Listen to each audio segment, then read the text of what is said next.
নমস্কার চাষী বন্ধুরা, কিষাণ বাণী অনুষ্ঠানে আপনাদের সকলকে স্বাগত। এই অনুষ্ঠানটি পরিবেশিত হচ্ছে ভারত সরকারের কৃষি এবং কৃষক কল্যাণ মন্ত্রকের সহায়তায়। আজকে আমরা আলোচনা করব জৈব সারের গুণাবলী ও তার প্রয়োগের যে পদ্ধতি, সেই পদ্ধতি নিয়ে আলোচনা করব। আর এই বিষয়ে আলোচনার জন্য আমাদের সঙ্গে রয়েছেন কৃষি বিশেষজ্ঞ ডক্টর সানন্দা মণ্ডল, অধ্যাপিকা, পল্লী শিক্ষা ভবন, বিশ্বভারতী। সঙ্গে রয়েছে বিপ্লব ঘোষ। নমস্কার সানন্দাদি। নমস্কার বিপ্লব দা এবং আমার সকল চাষি এবং ভাই বোনেদের। হ্যাঁ, আমরা জানি যে চাষি বন্ধুরা চাষবাস করে থাকেন, তারা জৈব সার বা রাসায়নিক সার তারা ব্যবহার করে থাকেন, কিন্তু বর্তমানে আমরা দেখতে পাচ্ছি যে জৈব সারের কিন্তু একটা ভূমিকা দারুণভাবে সাড়া ফেলেছে। বিশেষ করে যারা স্বনির্ভর গোষ্ঠী মহিলারা রয়েছেন বা আদিবাসী সম্প্রদায় মহিলা রয়েছেন, তারা নিজেরাই কিন্তু জৈব সার তৈরি করছেন, জৈব কীটনাশক তারা তৈরি করছেন এবং কিন্তু তারা আজকে সফল হয়েছেন, স্বনির্ভর হয়েছেন। যারা আজকে অনুষ্ঠান শুনছেন, আশা করি তারা দারুণভাবে উপকৃত হবেন। তাই আজকে আমরা এই বিষয়টা রেখেছি। আমি প্রথমেই আপনার কাছে জানবো যে জৈব সার কাকে বলে ও কি কি? জৈব সার যাকে বলি আমরা, যে কোনো জৈবিক পদার্থ থেকে তৈরি যে সার তাকেই আমরা জৈব সার বলে থাকি। এবং জৈব সার কি কি বলতে, আপনার চারিপাশে যা জৈবিক পদার্থ দেখতে পাচ্ছেন সেগুলোই কিন্তু আমরা জৈব সার হিসেবে ব্যবহার করতে পারি। যেরকম খুবই কমন যদি আমরা জানি, যেটা জৈব সার হিসেবে আমরা সবসময় প্রয়োগ করে থাকি আমাদের চাষের জমিতে, সেটি হলো গোবর সার। একটি আমরা এক কথাতেই সবাই জানি যে গোবর সার হলো একদম আমাদের জৈবিক সার। কিন্তু গোবর সার ছাড়াও আমরা আজকাল অনেক ধরনের জৈবিক পদার্থ জমিতে প্রয়োগ করতে পারি এবং চাইলে সেটা নিজের বাড়িতেও আমরা তৈরি করে নিতে পারি। তার মধ্যে একটি হলো যেটা নিজের সকল চাষি এবং ভাই বোনেরা নিজেদের বাড়িতে এগুলি করতে পারেন।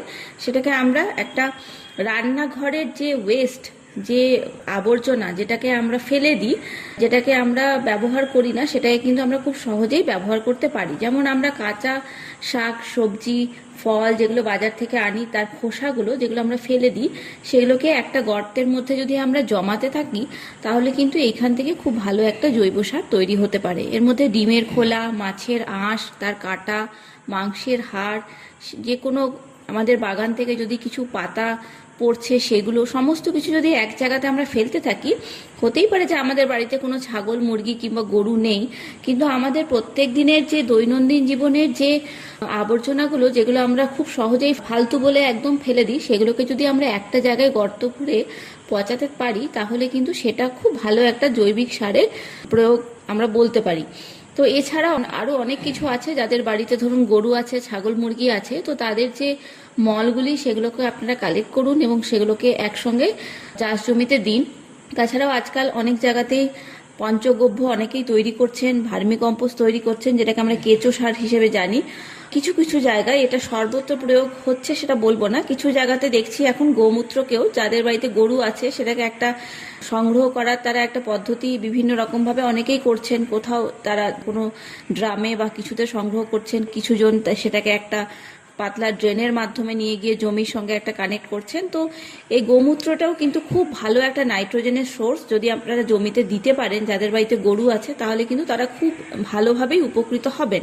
তার সঙ্গে সঙ্গে আমরা বাজার থেকে যেগুলো কিনতে পারি, যেমন ধরুন বোন মিল, ব্লাড মিল, ফিশ মিল যেগুলোকে আমরা বলে থাকি, এগুলোও কিন্তু জমিতে কিংবা যারা সবজি চাষ করছেন কিংবা ফুলের চাষ করছেন কিংবা খুব অল্প জায়গায় কিছু উন্নত ধরনের সবজি, যেমন ধরুন ক্যাপসিকাম অনেকেই আজকাল করছেন, হ্যাঁ, এই জায়গাগুলোতে কিন্তু আপনারা এই সমস্ত জিনিসগুলো প্রয়োগ করতে পারেন। ফুলের ক্ষেত্রে তো বিশেষ করে এই বোন মিল, ব্লাড মিল এবং ফিশ মিল যেগুলো, এগুলো খুবই উপকার দেয় গোলাপ চাষের ক্ষেত্রে বিশেষ করে।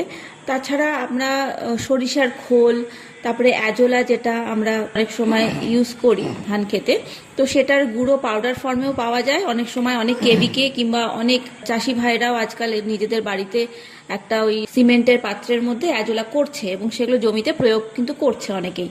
তার সঙ্গে নিম খোল আমরা দিতে পারি, তাতে খানিকটা হলেও এই গোড়া পচা যে রোগগুলো কিংবা আরও কিছু যদি পোকামাকড় যেগুলো গোড়াতে অ্যাটাক করে, রাতের বেলাতে অ্যাটাক করে, তাদের থেকেও কিন্তু একটু নির্মূল পাওয়া যায় এটার থেকে। তাছাড়া বাজারে এখন নতুন একটি ধরনের জিনিস এসছে, সেটাকে আমরা সিউইড এক্সট্র্যাক্ট বলছি। হ্যাঁ, তো এই সিউইডের একটা লিকুইড ফর্মে একটা ফার্টিলাইজার আসছে, আবার তার সঙ্গে সঙ্গে সিউইডের একটা পাউডার ফর্মেও একটা ফার্টিলাইজার আসছে। সিউইডটি আর কিছুই না, আমি একটু ভালো করে বুঝিয়ে বলি। এই যে আমাদের পুকুরের মধ্যে দেখবেন, পুকুরের ভেতরে কিছু গাছপালা আমরা অনেক সময় দেখতে পাই, হ্যাঁ, সেগুলোকে আমরা ওই শৈবাল বলি আর কি। তো এইটাই হলো সমুদ্র শৈবাল একটি, তো অ্যালগি বলে থাকি এগুলোকে আমরা। তো এইগুলোকে সমুদ্র থেকে সংগ্রহ করে তার এক্সট্র্যাক্ট বানিয়ে কিছু কোম্পানি সেগুলোকে অর্গানিক ফার্টিলাইজার হিসেবে বিক্রি করছে, আর কিছু কোম্পানি সেগুলোকে পাউডার ফর্মে বিক্রি করছে। তো এগুলো কিন্তু খুব ভালো একটা সোর্স যে অর্গানিক ফার্টিলাইজারের। তার সঙ্গে সঙ্গে আমরা রক ফসফেট দিতে পারি। এই যে আমরা সিঙ্গেল সুপার ফসফেট ব্যবহার করি, তার জায়গায় যদি আমরা রক ফসফেট জমিতে প্রয়োগ করি, সেই রক ফসফেটটি কিন্তু হচ্ছে আমাদের অর্গানিক সোর্স। তার সঙ্গে আরও একটি জিনিস দেখবেন, অনেকই কাঠ মিলে কাঠের গুঁড়ো ফেলে দেওয়া হয় কিংবা পচে যাচ্ছে, সেগুলোর কোনো ব্যবহার হয় না। এগুলো যদি আপনারা কিছু সবজি চাষের ক্ষেত্রে কিংবা ফুল চাষের ক্ষেত্রে, বড় বড় ধান খেতে কিংবা যেখানে অনেক কিছু আপনারা বড় একটা জায়গায় লাগিয়েছেন, সেই ক্ষেত্রে কিন্তু এটা প্রয়োগ করা একটুখানি, হ্যাঁ আপনাদের ক্ষেত্রে একটু কস্টিংটা বেশি পড়বে। তো আমি সেই ক্ষেত্রে বলবো না, কোনো একটা ছোট ছোট প্লটে যদি আপনারা কিছু স্পেশাল চাষ করছেন, সেই ক্ষেত্রে কিন্তু আপনারা কাঠের গুঁড়ো একটু প্রয়োগ করে দেখতে পারেন। যেটাকে আমরা আজকাল বাজারে কাঠের গুঁড়োর সঙ্গে সঙ্গে আর একটা জিনিস আমরা কিনছি, সেটা হচ্ছে কোকোপিট। কোকোপিটে কি বলছি, যে আমাদের যে মাটি তার মধ্যে ভালো বায়ু চলাচল করছে। কিন্তু এইটা ধরুন, এই কোকোপিটকে ব্যবহার না করে যদি আপনি কাঠের গুঁড়ো ব্যবহার করেন, সেটি কিন্তু অনেক সস্তা। এক বস্তা কাঠের গুঁড়োর দাম মাত্র 10 টাকা পড়ে। তো তাতে কিন্তু আপনাদের অনেকটা হলেও খরচাটা অনেকটা কমবে। এই কোকোপিটের জায়গায় আপনারা কাঠের গুঁড়ো ব্যবহার করতে পারেন। বীজতলা তৈরি করার ক্ষেত্রেও আপনারা ব্যবহার করতে পারেন। আর একটা বহুদিনের আমাদের জৈবিক চাষের জন্য আমরা বলে থাকি যে রাইজোবিয়াম কালচার, অনেক চাষি ভাইরাই এটাকে ব্যবহার করেন। একটা প্রি ট্রিটমেন্ট বলি আমরা, বীজ লাগানোর আগে বীজের সঙ্গে মিশ করে তাকে জমিতে বীজটা লাগানো হয়। তো রাইজোবিয়াম কালচার আপনারা, আমি আজও বলবো আপনারা ব্যবহার করতে পারেন। আরও একটি খুব সহজ জিনিস যেটা আমরা খুব সহজেই ফেলে দিই, যেমন সেটি হলো ভাতের মাড়। প্রত্যেক দিন আমরা প্রত্যেকটা পরিবার ফেলে দিই। তো সেটিকে যদি আমরা ওই যে একটি গর্ত করে বললাম যে প্রত্যেক দিনের ঘরের যে আমাদের ওয়েস্ট যেটা বেরোচ্ছে সেটাকে জমাতে, সেখানে যদি সেই মাঠটা নিয়ে গিয়ে ফেলেন, সেটাও কিন্তু একটা সারেরই কাজ করবে। তাতে কিন্তু আমাদের জমিতে নাইট্রোজেনের সঙ্গে সঙ্গে যে কার্বন, অর্গানিক কার্বন তো দিনে দিনে কমে যাচ্ছে, আর নাইট্রোজেনের মাত্রা এমনভাবে বেড়ে যাচ্ছে যে আমাদের জমি ধীরে ধীরে কিন্তু উর্বরতা শক্তি হারিয়ে ফেলছে। তো তাতে কিন্তু আমাদের এই কার্বন আর নাইট্রোজেনের রেশিওটাও বজায় থাকবে জমিতে। খুবই গুরুত্বপূর্ণ একটা বিষয়। যে সকল চাষি বন্ধু বা মহিলারা নিজেরা জৈব সার তৈরি করছেন এবং জৈব পদ্ধতিতে চাষবাস করছেন, তারা কিন্তু জানেন যে এর কতটা গুণাবলী এবং তারা রেজাল্ট পেয়েছেন। আমি অনেক জায়গায় গেছি, তারাও বলেছে দারুণভাবে সফল হয়েছে। সুতরাং যারা অনুষ্ঠান শুনছেন তারাও কিন্তু এটা ব্যবহার করতে পারেন। কিভাবে করতে হবে আমাদের সানন্দদি খুব সুন্দর করে ব্যাখ্যা করলেন। আমরা আরও কয়েকটা পয়েন্ট তুলে ধরবো আপনাদের সামনে। আমি জানবো যে অনেকজনের চাষি বন্ধুরা তো জানেন না যে জৈব সারের গুণাবলী কী রকম বা কতটা হতে পারে। তারা রাসায়নিক সার ব্যবহার করে থাকেন, কিন্তু জৈব সারের যে গুণাবলী সেটা সম্পর্কে একটু যদি ধারণা চাষি বন্ধুদের দেন। জৈব সারের কিন্তু প্রচুর গুণাবলী আছে, এবং আমার যেটা মনে হয়, আমি দীর্ঘদিন ধরে এটার সঙ্গে যুক্তও আছি। জৈব সার তৈরি এবং সেটা জমিতে প্রয়োগ, ছোট ক্ষেত্রে হলেও সেটা আমি প্রয়োগ করে দেখেছি। তো অনেক ফসলের ক্ষেত্রেও সেটা প্রয়োগ করে দেখেছি, এবং এটা আমি কিন্তু গ্যারেন্টি দিয়ে বলতে পারি যে আপনারা যে সমস্ত ক্ষেত্রে ভাবছেন যে আমাদেরকে রাসায়নিক সার দিতেই হবে, এটা পুরোপুরিভাবেই আমরা অজৈবিক যে পদার্থগুলো কিংবা সার যেগুলো বাজারে পাওয়া যাচ্ছে সেগুলো দিলেই শুধুমাত্র আমাদের ফলন বাড়বে, অথচ জৈব সার প্রয়োগ করলে আমাদের ফলনের মাত্রা কমে যাবে, সেটা কিন্তু একদম ভুল ধারণা। এর প্রচুর গুণাবলী আছে, তার মধ্যে প্রধানত যেগুলো সেগুলো হচ্ছে যে জমির উর্বরতা ক্ষমতা বাড়ায়। হ্যাঁ, এটা তো সকলেই বলে থাকে, কিন্তু কিভাবে বাড়ায় তার জন্য যেটা হচ্ছে যে সার্বিকভাবে যেটা জমির একটা উন্নতিকরণ, সেটা এই জৈব সার কিন্তু আমাদের জমির মধ্যে তৈরি করে দেয়। কিভাবে? কারণ কি, যখন আমরা রাসায়নিক সার প্রয়োগ করছি তখন দেখতে পাচ্ছি যে আমাদের জমির যে আমাদের একটা স্ট্রাকচার, সেটাকে হাতে ধরলে যে আমরা ফিলটা পাই সেটা কখনোই থাকছে না, সেটা নষ্ট হয়ে যাচ্ছে। কিন্তু জৈব সার প্রয়োগ করে আমাদের জমির যে একটা স্ট্রাকচার, তার টেক্সচার, সেটা কিন্তু পর্যাপ্তভাবে বজায় থাকছে। তার মধ্যে যে আমাদের বন্ধু কীটাণু যেগুলো রয়েছে, যেমন কেঁচো বলতে পারি, তার সঙ্গে আমাদের কিছু বন্ধু যে মাইক্রোবস রয়েছে, খুবই ছোট্ট ক্ষুদ্র প্রাণী, তারা জমির মধ্যে তাদের সংখ্যা কিন্তু বাড়তে থাকছে জৈবিক সার প্রয়োগ করলে। তাতে কি হচ্ছে, মাটির যে সার্বিকভাবে একটা বায়ু চলাচল, তার জল ধারণ ক্ষমতা, তার মধ্যে যে আমাদের নিউট্রিয়েন্টসগুলো ওর মধ্যে রয়েছে, সেগুলো কিন্তু পর্যাপ্তভাবে গাছ খুব সুন্দরভাবে নিতে পারছে। তার কারণটা হচ্ছে যে যখন বায়ু চলাচল ক্ষমতা এবং জল ধারণ ক্ষমতা জমির মধ্যে বেড়ে যাচ্ছে, তখন তার শিকড়গুলো জমির মধ্যে খুব সুন্দরভাবে কিন্তু সে নিজের বিস্তারটা করতে পারছে। যখনই করতে পারছে, তখন তার ক্ষেত্রেও জমির থেকে সে নিউট্রিয়েন্টসটা খুব ভালোভাবে নিতে পারছে। ভালোভাবে নিতে পারার জন্য, আর সেটা কিন্তু প্রত্যেক দিনের ঘটনা, এমনি নয় যে আপনি আজকে প্রয়োগ করলেন কালকেই আমার হয়ে যাবে। সে কিন্তু প্রত্যেক দিন অল্প অল্প অল্প করে ওখান থেকে নিচ্ছে। নেওয়ার জন্য তার যে একটা ওভারঅল একটা গাছের যে একটা স্বাস্থ্য, সেটা খুব সুন্দরভাবে তৈরি হচ্ছে। ছোট্টবেলা থেকে একটা চারা গাছ থেকে একটা বড় গাছ তৈরি হওয়া অবধি, এবং তার ক্ষেত্রে দেখা যাচ্ছে যে সে পর্যাপ্ত সময়, পর্যাপ্ত জল, পর্যাপ্ত গুণাবলী, যে মিনারেলস আর নিউট্রিয়েন্টসগুলো জমির মধ্যে আছে, সমস্ত কিছু নেওয়ার জন্য সে কিন্তু ফুলে এবং ফলে ভরে উঠছে। তাতে কিন্তু ফলের যে টেস্ট কিংবা শাকসবজির যে টেস্ট, সেটাও বজায় থাকছে। যদি আমরা ফুল চাষ করছি, ফুলের যে কালার, এবং সেটা যারা কিনে নিয়ে যাবে সে বাড়িতে রাখার জন্য অর্নামেন্টেশন পারপাসে, সেইটারও যে স্থায়িত্ব, যে কতদিন সে সৌন্দর্যটা বজায় থাকবে, সেগুলো সমস্ত কিছু কিন্তু একটা বাড়ছে। সেই কারণেই আমরা বলছি যে অর্গানিক কিংবা জৈবিক সার জমিতে প্রয়োগ করলে আমরা কিন্তু আশানুরূপভাবে ফল পেতে পারি। আরেকটা বিষয় জানবো আপনার কাছে, যে জৈব সার চাষি বন্ধুরা তো ব্যবহার যদি করে থাকেন বা তৈরিও করে থাকেন, তো কি কি পদ্ধতিতে জৈব সার জমিতে প্রয়োগ করা উচিত? যখনই আমরা চাষ দিচ্ছি জমিতে, তার সঙ্গে মিশিয়ে দেওয়াটা তো খুবই ভালো ব্যাপার। তার সঙ্গে সঙ্গে যদি আমরা না করতে পারছি সেই সময়তে, তাহলে গাছের গোড়ায় গোড়ায় দিতে পারি। কিংবা যদি কেউ রিজ আর ফাড়ো এই সমস্ততে চাষ করছেন, তাহলে একটা সুন্দরভাবে ফাড়োগুলোতে আপনারা দিয়ে দিতে পারেন। তার সঙ্গে সঙ্গে বীজের সঙ্গে একটা বীজের যে প্রি ট্রিটমেন্ট বললাম, সেই হিসেবেও আপনারা ব্যবহার করতে পারেন। কিংবা স্লারি ফর্ম, যেটাকে আমরা বলি যে সর্ষের খোল যেমনভাবে দেয় পচিয়ে, সেটাকে সেইভাবেও আপনারা প্রয়োগ করতে পারেন গাছ একটু বড় হওয়ার পরে। তার সঙ্গে সঙ্গে কিছু জিনিস, যেমন ওই যে সিভিড এক্সট্র্যাক্ট বললাম, নিম তেল, পঞ্চগব্য, এই সমস্ত আপনারা ফোলিয়া স্প্রে কিংবা গাছে স্প্রে করতে পারেন। আজকে আমরা আলোচনা করলাম একটি গুরুত্বপূর্ণ বিষয়, জৈব সারের গুণাবলী ও তার প্রয়োগ যে পদ্ধতি, সেই বিষয় নিয়ে। আর এই বিষয়ে আলোচনার জন্য আমাদের সঙ্গে ছিলেন কৃষি বিশেষজ্ঞ ডক্টর সানন্দা মণ্ডল, অধ্যাপিকা, পল্লী শিক্ষা ভবন, বিশ্বভারতী। সঙ্গে ছিলাম বিপ্লব ঘোষ। নমস্কার। কিষাণবাণীর দ্বিতীয় পর্যায়ে জৈব পদ্ধতিতে চাষবাস নিয়ে তার অভিজ্ঞতার কথা বলবেন বীরভূম জেলার লাভপুর ব্লকের গাজীপাড়ার প্রগতিশীল চাষী বন্ধু আব্দুল সালিম। সালিম ভাই, আপনাকে আমাদের এই আসরে স্বাগত জানাই। নমস্কার। আজ আমাদের কিষাণবাণীর পুরো অনুষ্ঠানটাতেই আমরা জৈব পদ্ধতিতে চাষবাস এবং তার সুবিধে অসুবিধে এই বিষয়গুলো নিয়ে আলোচনা করছি। আমার যেটা প্রথম জিজ্ঞাসা আপনার কাছে, যে জৈব পদ্ধতিতে চাষবাস করা এখন কিন্তু সত্যি কঠিন। কারণ জৈব পদ্ধতিতে চাষবাস বলতে মূলত একটা ধারণা গোবর সার দিয়ে চাষ করা। গোবর সার তো নেই, কারণ গরু তো প্রায়ই অমিল হয়ে গেছে, সবাই ট্রাক্টর দিয়ে চাষ করে। তো সেই জায়গায় দাঁড়িয়ে আপনি কিভাবে এটা করছেন? গরু ছাগল এখন বর্তমানে নেই বললেই হয়।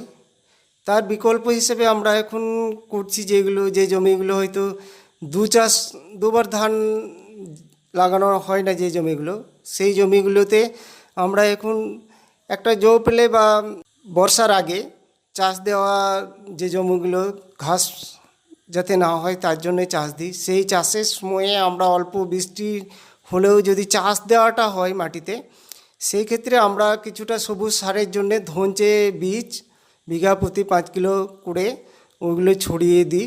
একটু বৃষ্টি পড়লেই তখন ওই গাছগুলো ফুটে ওঠে। তারপরে আমরা ওইটাকে বর্ষার যখন একটু জল হয়, তখন ওইটাকে মাড়িয়ে দিয়ে সবুজ সার হিসাবে আমরা জৈব সারে পরিণত করি আর কি।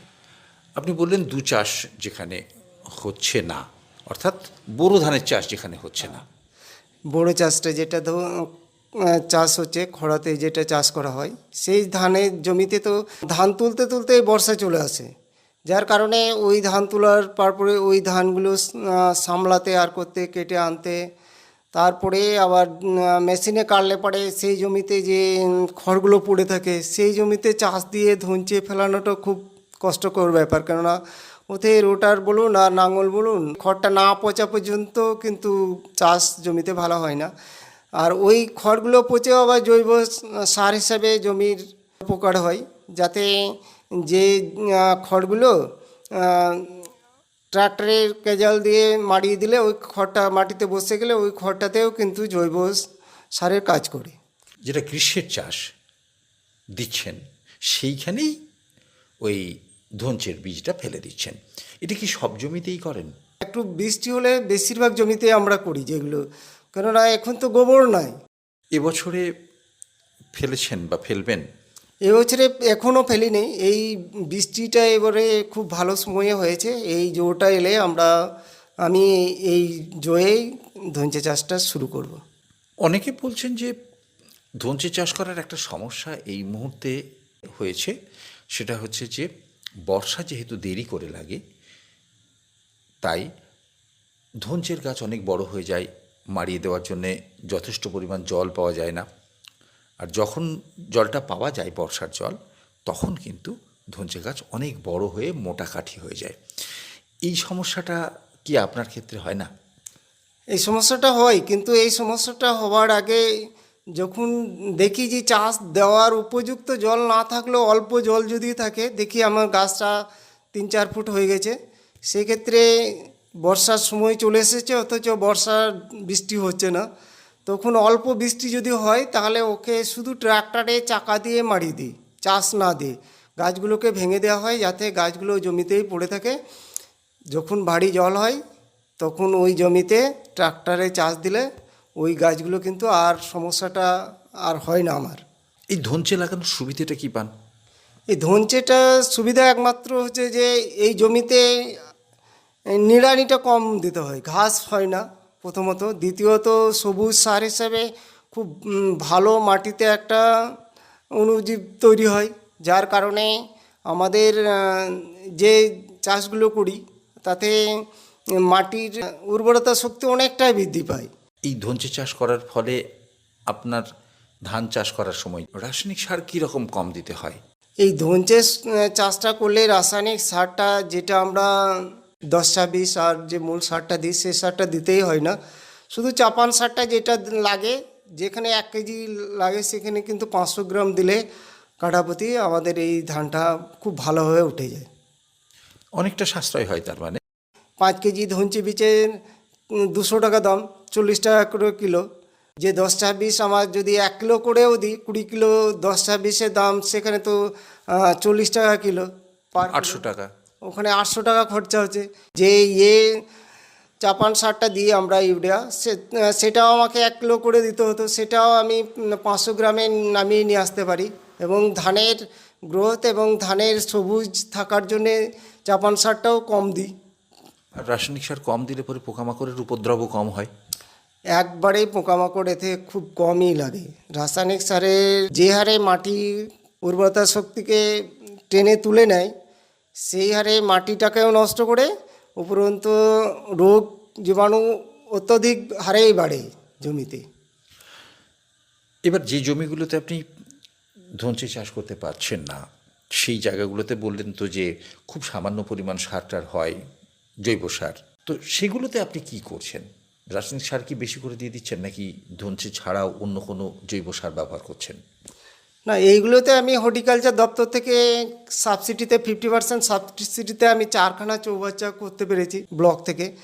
সেই চৌবাচ্চাগুলো আমি কেঁচো সার তৈরি করি। এই কচুরিপাড়া আর সব এগুলো কেটে খড়কুটো ওখানে পচিয়ে কেঁচো ছাড়া আছে আমার, ওখানে থেকে আমি কিছুটা কেঁচো সার দিয়ে আমি এই বাকি জমিগুলোতে চাষগুলো করছি। মানে ধান চাষ থেকে সবজি চাষ সমস্ত কিছু আপনি কেঁচো সার দিয়ে করেন? সমস্তগুলো করতে পারি না, অতটা আমার কেঁচো সারটা হয় না। কিন্তু আমি একটা নাদেব কম্পোস্ট পিটও আমি পঞ্চায়েত থেকে পেয়েছি। পঞ্চায়েত আগে আমাকে বলেছিল যে আপনি যদি করেন এটা আপনাকে নিজের খরচে করতে হবে, পরে আপনার টাকাটা আপনাকে অ্যাকাউন্টে আমরা ঢুকিয়ে দেবো দেখার পরে। সেই হিসেবে আমি আর অ্যাকশন প্ল্যানে ওটা নাম তুলেছিল এবং আমি সেটা আগেই করেছিলাম। একটা নাদেব পিট করেছি, সেই নাদেব পিট থেকেও আমি কিছুটা সার বানাতে পারি। সবুজ লতাপাতা, গোবর কিছুটা পোলট্রি লিটা, কিছুটা মাটি, এইভাবে স্তরে স্তরে দিয়ে আমি নাদেব কম্পোস্টটাকে 4টে স্তর বানাই। সেই 4টে স্তর 45 দিন থাকার পরে আবার কেটে উল্টোপাল্টা করে আবার ওটাকে আবার একবার ঢেকে দিই মাটি দিয়ে ওপরে। এইভাবে আমি নাদেব একটা কম্পোস্ট পিট তৈরি করেছি, সেখান থেকে আমি বেশ কিছুটা সার পেয়ে যাই আর কি। এই সারটা কতটা উপযোগী হয় জমিতে? নাদেব কম্পোস্ট থেকে যে সারটা তৈরি হয় সেটা আবার খুব উৎকৃষ্ট মানের জৈব সার তৈরি হয়। কেঁচো সারের মতোই এটাও কিন্তু একটা খুব ভালো সার। এই সার থেকে আমি খুব উপকারী পাই।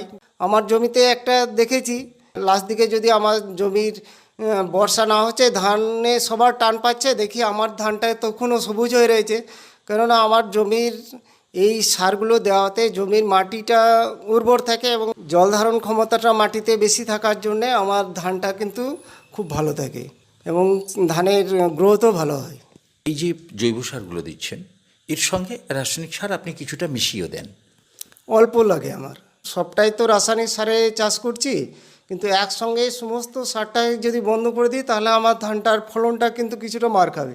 তার জন্যে যে হারে রাসায়নিক সারের প্রয়োজন হয় তার অর্ধেক দিয়ে চাষটা করছি। তাতে আমার চাষের লাভও বেশি হচ্ছে এবং খরচ কম হচ্ছে, যার কারণে আমার চাষের ফলন যা হচ্ছে তা থেকে আমার ভালো লাভ হচ্ছে। মানে খরচের দিকটা অনেকটা কমে যায়। অনেক কম খরচের দিকটা আমার। বীজ, সার, এই যে খরচাগুলো রয়েছে এবং বীজটা দিতে, স্প্রে করতে আর করতে যে লেবার খরচ সেটাও আমার কম লাগছে। ইদানিং আমি বিষের দোকানের কাছে গিয়েছিলাম, বলছে তুমি তো বীজ কেনো না। তাহলে আপনি রোগ পোকার নিয়ন্ত্রণটা কিভাবে করছেন? কিছু নিম পাতা আর গোমূত্র আর গোবর এইগুলো মিক্সড করে আমি একটা ওষুধ তৈরি করে স্প্রে করেছিলাম। তাতে আমার এই মারা পোকাটা আমার অতটা লাগেনি, জমি খুব ভালোই আছে। এবং কিছুটা ওর সাথে আমি লাস্ট দিকে এই শীষ কাটার সময় লাগবে বলে এই থোড়ের আগে আমি শুধু একটা ওই বিষ কমা যেটা লাগে খুব কম দামি, ওর সাথে আমি কিছু নিম পাতা আর কিছুটা ওই ন্যাপথলিনকে গরম জলে ঘুলে ফুটিয়ে ওটাকে পাইল করে আমি কিন্তু ধানে স্প্রে করেছিলাম। তাতে আমার ধান এবারে একটাও শীষ কাটেনি এবং ধানের শীষও ভালো হয়েছে। আর আমি যে গোমূত্র, গময় এবং নিম পাতা যেটা স্প্রে করেছিলাম, এখনও পর্যন্ত আমার ধানের রঙও হেরু হয়েই রয়েছে। একটা কথা জিজ্ঞেস করে নিই, আপনি যেটা বললেন যে নিম পাতা, তার সঙ্গে ন্যাপথলিন গরম জলে গুলে তার সঙ্গে বিষটা মেশালেন। অল্প পরিমাণে বীজটাকে মিশিয়েছি আর কি, যেটা আমি যে হারে ওরা বলেছিল যে 60 ml কি 40 ml করে দিতে হবে, সেক্ষেত্রে আমি সামান্য যেটা এবং খুব কমা বীজ যেটা আর কি, সেই সবুজ সংকেত দেওয়া আছে এবং খুব কম পাওয়ারের, সেই বীজটাকে আমি ওর সঙ্গে মিশিয়েছিলাম, যাতে আমার ওই যে নিম পাতা প্লাস এই বীজটার সঙ্গে আমার যে বীজ তৈরি করলাম তাতে আমার গুণমানটা অনেকটা বেড়েছিল আর কি। যার কারণে আমার ওই যে পোকাগুলো ওই বিষ খেয়ে খেয়ে তো অভ্যস্ত, তো বিষ দিলেও কিন্তু আমি দেখেছি যারা বিষ দিয়েছে তাদের পোকা লেগেছে, কিন্তু আমার জমিতে এইটা করার জন্যে একটাও শীষ কাটেনি। কমিউনিটি ম্যানেজ সাস্টেনেবল এগ্রিকালচার যেটা চলছে আর কি NRLM-এর, সেখান থেকে এটাকে আমি শিখেছিলাম। অর্থাৎ আপনি জৈব সার এবং জৈব বিষ দুটোই ব্যবহার করছেন, তার সঙ্গে কিছুটা পরিমাণে রাসায়নিক সার এবং রাসায়নিক বিষ একটা ব্লেন্ড করে, একটা মিশ্রণ করে আপনি এটা ব্যবহার করে আপনি আপনার চাষবাস করছেন এবং তাতে ভালো ফল পাচ্ছেন। সালিম ভাই, আশা করব আপনার কথাবার্তা শুনে চাষি বন্ধুরা কিছুটা উপকৃত হবেন, তারা এভাবে চাষ করবেন, এই আশা রেখে আপনাকে অনেক অনেক ধন্যবাদ এবং নমস্কার জানিয়ে যারা কিষাণ বাণীর অনুষ্ঠান শুনলেন তাদের ধন্যবাদ এবং নমস্কার জানিয়ে আজকের কিষাণ বাণী এখানেই শেষ করছি। অনুষ্ঠানটি প্রচারিত হলো ভারত সরকারের কৃষি ও কৃষক কল্যাণ মন্ত্রকের সহায়তায়।